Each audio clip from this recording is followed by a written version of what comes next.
उत्तर प्रदेश इस समय अपने मिजाज के मुताबिक सियासी गलियारों में चर्चा के केंद्र में। और उत्तर प्रदेश का मिजाज ही ऐसा है, उत्तर प्रदेश की अहमियत ही देश की राजनीति में ऐसी है कि वो अमूमन चर्चा के केंद्र में बना रहता है।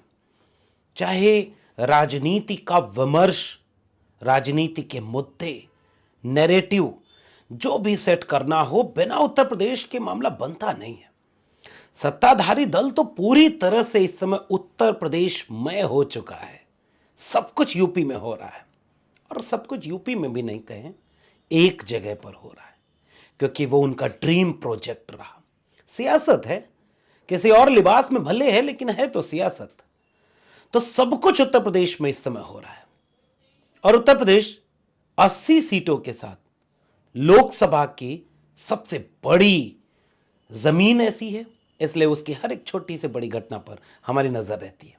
कल उत्तर प्रदेश में एक तस्वीर आई। वो तस्वीर विपक्ष के दो बड़े नेताओं की तस्वीर ट्विटर पर शेयर की। खुद समाजवादी पार्टी के राष्ट्रीय अध्यक्ष, उत्तर प्रदेश के पूर्व मुख्यमंत्री और फिलहाल उत्तर प्रदेश की सबसे प्रमुख विपक्षी पार्टी समाजवादी पार्टी के मुखिया अखिलेश यादव जी ने उस तस्वीर को साझा करते हुए, जिस तस्वीर में उनके साथ जयंत चौधरी, राष्ट्रीय लोकदल के राष्ट्रीय अध्यक्ष, खुद मौजूद थे, मुस्कुराती हुई तस्वीर। और अखिलेश यादव जी ने ट्विटर पर लिखा, राष्ट्रीय लोकदल और सपा के गठबंधन की सभी को बधाई, जीत के लिए सभी एकजुट हो जाएं, जुट जाएं। अभी भी ये जो आखिरी लाइन है, इसमें एक संदेश है, एक विनम्रता का संदेश, एकजुटता का आह्वान।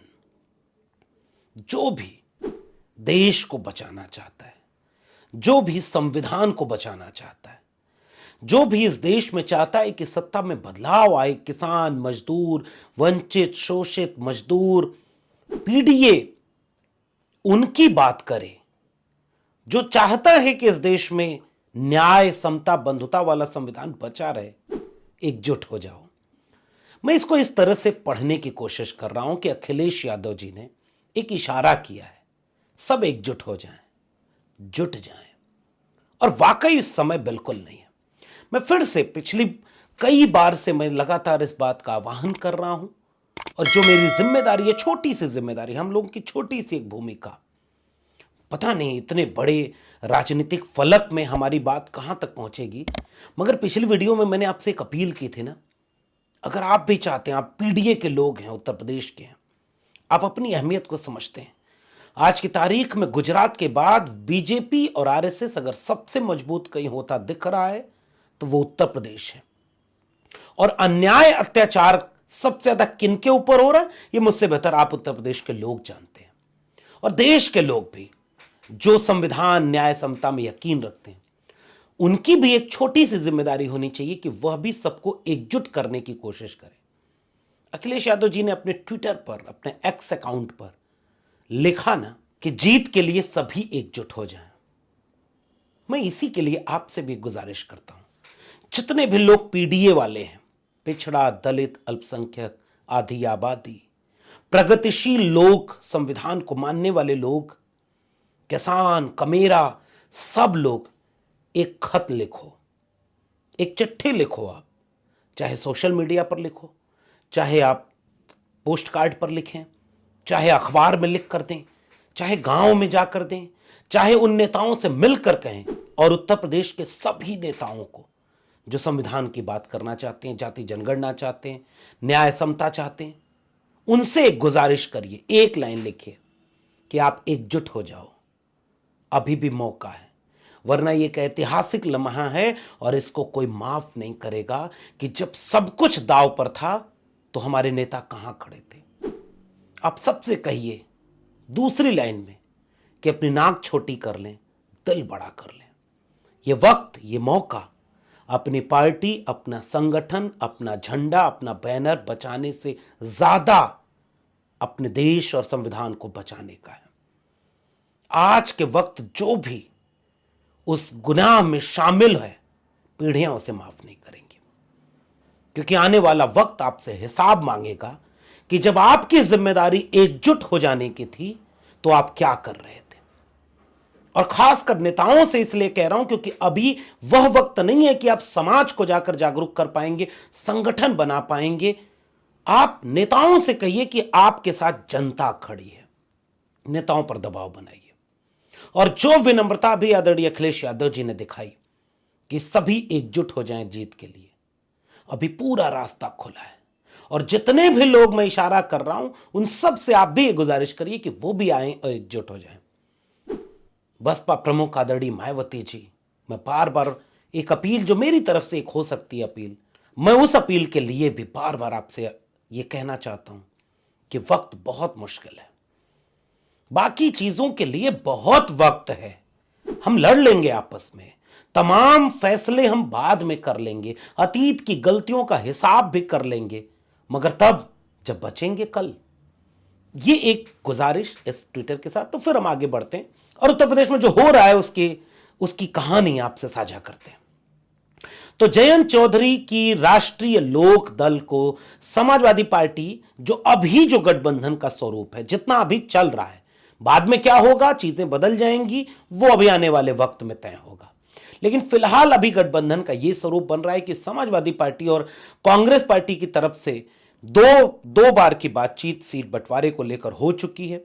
उन दोनों की तरफ से अभी कोई ठोस चीजें सार्वजनिक नहीं हुई हैं, लेकिन एक खबर यह आती है कि 20 से लेकर 25 सीटों तक की दावेदारी कांग्रेस पार्टी ने समाजवादी पार्टी से की है। समाजवादी पार्टी ने अपनी तरफ से 65 सीटें रखी हैं जिन पर वो लड़ना चाहती है, और उन 65 सीटों में से वो अपने सहयोगी दलों को कुछ कुछ सीटें देंगी। तो कांग्रेस पार्टी ने 2 या 3 तरह की एक सूची बनाई है। पहली सूची कांग्रेस पार्टी की वह है जैसे वो 7, 8 से 10 सीटें एक तरफ से, जिन पर उनकी पुख्ता दावेदारी है उनके पास, क्योंकि समाजवादी पार्टी ने अपनी तरफ से एक प्रस्ताव रखा कि आप बता दें कौन कौन सी सीट आप चाहते हैं, उन सीटों पर कौन से कैंडिडेट को आप चाहते हैं, उस सीट का समीकरण क्या है और उस सीट पर आप कैसे जीतेंगे। और मुझे लगता है सबसे ठोस व्यवहारिक रणनीति तो यही होनी चाहिए। और उस बातचीत में 3 तरह के लिस्ट कांग्रेस पार्टी की तरफ से बनाई गई है। पहली वह जिसको वो चाह रहे हैं कि हमें जरूर मिले, दूसरी में वो दूसरे समीकरण, और तीसरी 3 तरह की सूची बनाई गई। 25 सीटों में से उम्मीद है कि 15 के आसपास, कुछ 2-4 सीटें आगे 2-4 सीटें पीछे, कुछ रास्ता बनेगा। अभी वो वक्त बताएगा कि कितने पर कौन बन रहा है। 65 सीटें जो समाजवादी पार्टी अपने खाते में मानकर चल रही है, वो अपने सहयोगी दलों के साथ उसका एक बंटवारा कर रही है। और पहला बंटवारा करके अखिलेश यादव जी ने यह संकेत कांग्रेस पार्टी को भी दे दिया कि भाई अब वक्त इतना नहीं बचा है कि आप सीट बंटवारे में इतना वक्त ले लें, अब इस निर्णय को तत्काल हो जाना चाहिए। अभी आप मेरे चैनल पर एक और वीडियो देखेंगे जो मैं बिहार पर बनाऊंगा, और बिहार पर अगली वीडियो आप देखिएगा जिसमें नीतीश कुमार की भी नाराजगी इंडिया गठबंधन में कांग्रेस पार्टी से इसी बात की है कि भाई अब सीट बंटवारा कब करेंगे। और फिर कल की वहां गतिविधि है, लालू प्रसाद यादव, तेजस्वी यादव, ये सब लोग वहां पहुंचे भी थे। तो इस तरह से एक तालमेल चल रहा है। तो अखिलेश यादव जी ने एक संकेत कर दिया कि अब इतना वक्त नहीं है, और उन्होंने जयंत चौधरी जी के साथ तस्वीर साझा करते हुए ये घोषणा कर दी कि अब हम लड़ने जा रहे हैं। तो इस बार ये समझौता 7 सीटों पर हुआ है। 7 सीटें पश्चिमी उत्तर प्रदेश की बागपत, मथुरा, मुजफ्फरनगर, बिजनौर, मेरठ, अमरोहा और कैराना है। इन 7 सीटों की चर्चा है कि वो राष्ट्रीय लोक दल के खाते में जाएंगी। हालांकि अभी पुख्ता तरीके से सार्वजनिक ये बात नहीं हुई है, लेकिन मीडिया में जो खबर चल रही है वो ये कि इन 7 सीटों को राष्ट्रीय लोक दल के खाते में दे दिया गया। सनद रहे कि पिछली बार 2019 के लोकसभा चुनाव में केवल 3 सीटें राष्ट्रीय लोक दल के खाते में गई थी, और 14 सीटें पिछले विधानसभा चुनाव में राष्ट्रीय लोक दल ने समाजवादी पार्टी के गठबंधन के साथ चुनाव लड़ा था। तो पिछली बार 2019 के चुनाव में केवल 3 सीटें राष्ट्रीय लोक दल के खाते में थीं, बाकी बसपा के खाते में चली गई थीं।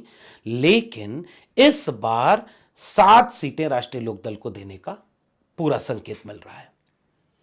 तो इस तरह से एक जो साझापन, एक जो तालमेल, वो बनता हुआ सपा और आरएलडी के बीच दिख रहा है। आपको याद होगा कि 2022 के चुनाव में पश्चिमी उत्तर प्रदेश में जब समाजवादी पार्टी के अपने रथ से पूरे पश्चिमी उत्तर प्रदेश में जब चुनाव का बिगुल बजा, समाजवादी पार्टी के मुखिया आदरणीय अखिलेश यादव और राष्ट्रीय लोकदल के मुखिया आदरणीय जयंत चौधरी जी, इन लोगों ने अपने रथ पर खड़े होकर के सड़क पर उतरकर साझा झंडा फहराना शुरू किया।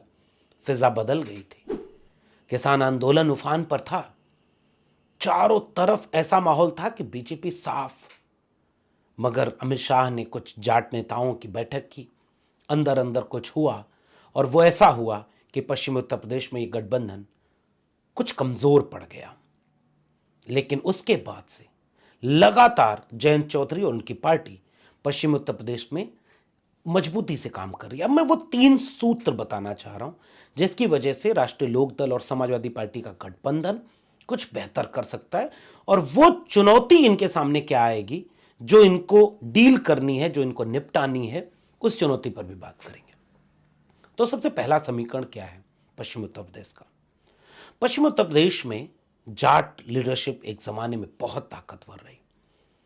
किसानों के नेता चौधरी चरण सिंह, टाटा बिरला की जागीर नहीं, यह हिंदुस्तान हमारा है। देश की तरक्की का रास्ता खेतों खलिहानों से होकर गुजरता है। वो जो तेवर किसान आंदोलन का, जाट राजनीति का, समाजवादी आंदोलन का, वो सब एक मिला जुला कल्चर था। और चौधरी चरण सिंह देश के प्रधानमंत्री तक पहुंचे। उनके बेटे चौधरी अजीत सिंह, वो उस तरह से उस पूरे विरासत को शायद नहीं साध पाए, लेकिन फिर भी अपने पूरे तबके के बड़े नेता रहे। और उनके बाद जयंत चौधरी उस विरासत को फिर से क्लेम करते हुए दिख रहे हैं। आप जयंत चौधरी को कभी गौर से देखिए, आप कभी नहीं पाएंगे कि जयंत चौधरी जैसा नेता कोई एक विवादित बयान दिया हो, कोई एक हिंसक, उत्तेजक, आवेशपूर्ण, नफरत फैलाने वाली एक भी लाइन कभी बोली हो। किसानों के बीच बेहद लोकप्रिय है और किसानों के बीच जा करके उन्होंने अपनी जमीन को और पुख्ता किया है पश्चिमी उत्तर प्रदेश में। क्योंकि बीच में एक समय ऐसा आया था जब समाजवादी पार्टी की सरकार थी और उस सरकार में, ये दूसरा बिंदु है जहां से मैं अब इसे जोड़ना चाह रहा हूं, 2013 में मुजफ्फरनगर दंगा हो गया। एक जमाने में किसान आंदोलन का दृश्य हुआ करता था जब एक तरफ से हिंदूवादी लोग अपने नारे लगाते थे तो दूसरी तरफ से अल्लाहू अकबर के नारे लगते थे। दोनों साझा नारे थे और किसान आंदोलन के नारे थे। जाट मुस्लिम एकता का दृश्य था। मगर उसके बाद पश्चिम उत्तर प्रदेश में बीजेपी सक्रिय होती है, बीजेपी के लोग सक्रिय होते हैं। धीरे धीरे छोटी छोटी हिंसक घटनाएं जो अमूमन देश के हर राज्य में होती हैं, कभी किसी तरह का जमीन का विवाद, कभी छेड़खानी का विवाद, कभी किसी बात पर हुई मारपीट, और इस तरह की जो बातें, उनको कैसे तूल दे दिया गया सांप्रदायिक रंग का, और धीरे धीरे उस पूरे इलाके में तनाव फैलता गया। क्योंकि उस इलाके का समीकरण ऐसा है कि पश्चिमी उत्तर प्रदेश की कई सीटें जहां जाट, मुस्लिम और दलित, ये तीनों बड़ी तादाद में हैं। तो मुस्लिम को जाट से लड़ाएंगे तो मुस्लिम के खिलाफ केवल जाट ही नहीं, बाकी हिंदू वोटर भी गोलबंद होगा। और 2013 में इसकी पूरी कोशिश की गई। लोग कहते हैं ना कि अब उत्तर प्रदेश में दंगा नहीं होता। अखिलेश यादव जी कहते हैं कि दंगाई सरकार में चले गए तो दंगा कहां से होगा। इस बात को आप 2013 से समझिए, और इसलिए मैं इस पूरे परिदृश्य को आपसे समझने को कह रहा हूं। 13 के उस दंगे का फायदा पूरी तरह से बीजेपी ने उठाया 14 के चुनाव में, और पश्चिमी उत्तर प्रदेश से पूरी तरह से उन्होंने बाकी दलों को साफ कर दिया। एक तरफा जीत जो 2019 में भी कायम रही। और इसीलिए आप देखेंगे कि आरएलडी के खाते में जो 3 सीटें लोकसभा की गई थी, और वो भी तब जब चौधरी अजीत सिंह खुद थे, मरहूम चौधरी अजीत सिंह चुनाव प्रचार में साथ थे। आदरणीय मायावती जी, आदरणीय अखिलेश यादव जी और आदरणीय अजीत सिंह जी, साझा रैलियां हुआ करती थी। क्या गजब का दृश्य था। लेकिन 19 में जो बीजेपी ने अंदर अंदर बहुत कुछ कर रखा था, कैराना आपको याद होगा, हिंदू पलायन कर रहे हैं, सांसद विधायक सब लग गए। बाद में खबरें कुछ और आई कि भैया ऐसा तो कोई घटना ही नहीं हुई, गौकशी के नाम पर इंस्पेक्टर सुबोध सिंह की हत्या हो गई। और ये सब कुछ 2024 के पहले तक का इतिहास पश्चिम उत्तर प्रदेश का है। और बाकायदे एंटी मुस्लिम सेंटिमेंट बनाया गया और जिसका पूरा फायदा बीजेपी को मिला। इवन 2022 के चुनाव में जब किसान आंदोलन उफान पर था, किसानों ने कोशिश की, मुजफ्फरनगर में एक रैली हुई किसान आंदोलन की, और फिर से वहां एक मुस्लिम नेता, पुराने बुजुर्ग नेता, उन्होंने खड़े होकर के एक बात कही थी कि जाटों ने दो गलती की, एक तो मुसलमान मारे और दूसरा चौधरी साहब को हराया। लीडरशिप खत्म हो गई, अलग अलग तरह के तमाम लीडर पैदा हो गए। इस खाई को पाटा जयंत चौधरी ने, और जयंत चौधरी ने पश्चिमी उत्तर प्रदेश में एक साझापन विकसित किया। पहले अपनी कम्युनिटी को गोलबंद किया और आज की तारीख में पूरे पश्चिमी उत्तर प्रदेश में आरएलडी आई रहे, आरएलडी आई रहे। इसके साथ उन्होंने मुस्लिम तबके के खिलाफ जो एक सेंटिमेंट बना था उसे थोड़ा संतुलित करने की कोशिश की, अपनी विनम्रता से, अपने किसानी, मजदूरी और सामाजिक न्याय के वैचारिक तेवर से। उन्होंने बहुत सारे कार्यक्रम किए, लोगों के बीच गए, लोगों से भेंट मुलाकात की और एक साझापन विकसित किया किसान, मजदूर, नौजवान का। तो उस तरह से मुस्लिम वोटर जो आज भी ये चाहता है कि देश हिंदू राष्ट्र बन जाए, संविधान बदल जाए, केवल हिंदू हिंदू की बात हो, इसकी बजाय ये वाला एक वोट बैंक ऐसा है जो आज की तारीख में इस गठबंधन के साथ खड़ा हो सकता है, जिसके लिए जयंत चौधरी ने पश्चिम उत्तर प्रदेश में बहुत शानदार काम किया है। अब एक तीसरा समीकरण, वो तीसरा समीकरण ये है कि इस तीसरे समीकरण से अखिलेश यादव जी और जयंत चौधरी जी ने एक नई चाल चल के यह सोचा है कि कैसे हम मजबूती से चुनाव लड़ सकते हैं। मैंने शुरुआती टिप्पणी में भी एक बात कही थी, पूरे उत्तर प्रदेश में आज जरूरत है कि मायावती जी भी इस गठबंधन के साथ शामिल हो जाएं। मैं हमेशा ये कहता रहूंगा, राजनीति व्यवहारिक रूप से अलग होती है, ये मैं भी समझता हूं, वोटिंग पैटर्न अलग होता है, बहुत सारी मुश्किलें हैं, लेकिन एक होती है सदिच्छा, वही मैं आपसे साझा कर रहा हूं। लेकिन कल्पना करिए कि अगर ये ना हुआ तो एक गुंजाइश नगीना लोकसभा चुनाव से बन रही है। नगीना लोकसभा चुनाव से भीम आर्मी के संस्थापक और आजाद समाज पार्टी के राष्ट्रीय अध्यक्ष आदरणीय चंद्रशेखर आजाद जी अपनी लोकसभा चुनाव लड़ने की तैयारी में लगे हुए हैं। उनके रिश्ते जयंत चौधरी जी से बेहद अच्छे हैं और अखिलेश यादव जी ने भी 2022 में किन्हीं वजहों से वो गठबंधन नहीं हो पाया, जो हो गया होता तो शायद परिदृश्य कुछ और होता।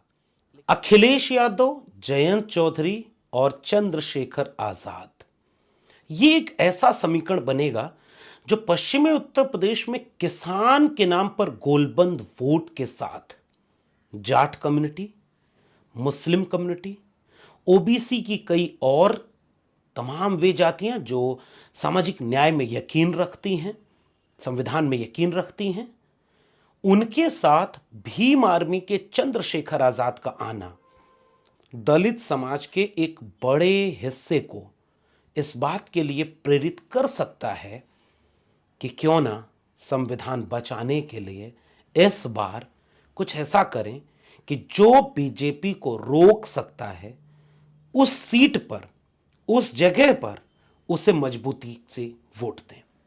2022 के चुनाव का एक समीकरण अगर आपको याद हो तो 22% से जब 12% के आसपास बसपा आई तो उसके लगभग 3% वोटर ही बीजेपी की तरफ शिफ्ट हुए थे। लगभग 6 से 7% वोटर इस तरफ रहे थे, यानी सपा, आरएलडी, ओम प्रकाश राजभर, इस वाले गठबंधन के साथ। और अगर इस बार, मैं फिर से कह रहा हूं, ख्वाहिश तो यह है कि बसपा भी आ जाए, मगर अगर ऐसी परिस्थिति बनती है कि बसपा नहीं है तो भी चंद्रशेखर आजाद की भूमिका महत्वपूर्ण हो सकती है। और संकेत ये मिल रहे हैं कि अखिलेश यादव जी और जयंत चौधरी के बीच इस बात का तालमेल बन गया है कि नगीना लोकसभा सीट से साझा उम्मीदवार चंद्रशेखर आजाद खुद होंगे और उनका पार्टी, उनका संगठन पूरे प्रदेश में अपने समाज के बीच इस बात के लिए बहुत दमदारी से एकजुट होकर काम करेगा कि कैसे संविधान विरोधियों को रोका जा सके। तो ये तस्वीर उत्तर प्रदेश की बनती जा रही है। तो इन 3 फॉर्मूले से अखिलेश और जयंत की जोड़ी उत्तर प्रदेश की राजनीति में ठीक ठाक गुंजाइश पैदा करती है। चंद्रशेखर आजाद के साथ आ जाने से वो गुंजाइश और मजबूत होती है। और फिर एक वाक्य तो बोल ही दूंगा, मायावती जी अगर आ जाएं तो वो गुंजाइश कितनी मजबूत होगी शायद मुझसे बेहतर आप समझते हैं। आखिर के दरवाजे भले बंद हों, अभी ताला नहीं लगा है। उम्मीद करते हैं कि आदरणीय अखिलेश यादव जी ने जो एक संकेत किया, जीत के लिए सभी एकजुट हो जाएं। चुनौती इनके सामने केवल एक होगी, भारतीय जनता पार्टी अपने कोर एजेंडा राम मंदिर के नाम पर फिर से पूरे पश्चिमी उत्तर प्रदेश में सारा चुनाव राम केंद्रित करने की कोशिश करेगी। 2013 और 2024 मेरा मानना है कि बीजेपी की इस कोशिश में बेशक तमाम जातियां जो ओबीसी, एससी, एसटी कम्युनिटी की हैं, वो फिर से इस पूरे चुनाव को हिंदू बनाम मुस्लिम के ग्राउंड पर बीजेपी को ले जाते हुए देखेंगी। और इस बात के लिए शोभा यात्राएं निकाली जाएंगी, अक्षत बांटे जा रहे हैं, तमाम काम होंगे, एग्रेशन के साथ होंगे। कुछ विवाद भी हो जाए तो कर लिया जाए, क्योंकि पश्चिमी उत्तर प्रदेश में एंटी मुस्लिम करके कई सीटों पर वो बीजेपी चाहेगी कि चुनाव का परिदृश्य बदल जाए। मगर मेरा आकलन यह कहता है कि अब परिस्थितियां वैसी नहीं हैं जैसी 14 और 19 में थी। समीकरण बदल रहे हैं। उन मुद्दों के साथ संविधान जुड़ गया, सामाजिक न्याय जुड़ गया, किसानों के मुद्दे जुड़ गए, और इन सब के साथ राजनीति में लोगों को यह बात तो समझ में आती है कि हमारे चूल्हे की रोटी पर, हमारे बेटे बेटियों के भविष्य पर, हमारे अपने परिवार की बीमारी पर, बेरोजगारी पर कौन बोल रहा है। सब कुछ अगर एक ही दिशा में जाएगा तो उससे चुनाव नहीं जीते जा सकते। समीकरण हर सीट के अलग होंगे, और मेरा मानना है कि यह जो साझापन बन रहा है यह उत्तर प्रदेश की राजनीति को आने वाले वक्त में बदलेगा, ऐसी मेरी उम्मीद है। आपका क्या मानना है नीचे कमेंट बॉक्स में बताइएगा। और अगर ये बातें सही लग रही हैं थोड़ा आगे बढ़ाइए, अपने सुझाव दीजिए, टिप्पणियां करिए, चैनल को सब्सक्राइब करिए, शेयर करिएगा। फिर मिलते हैं किसी और विश्लेषण के साथ, तब तक के लिए बहुत बहुत धन्यवाद।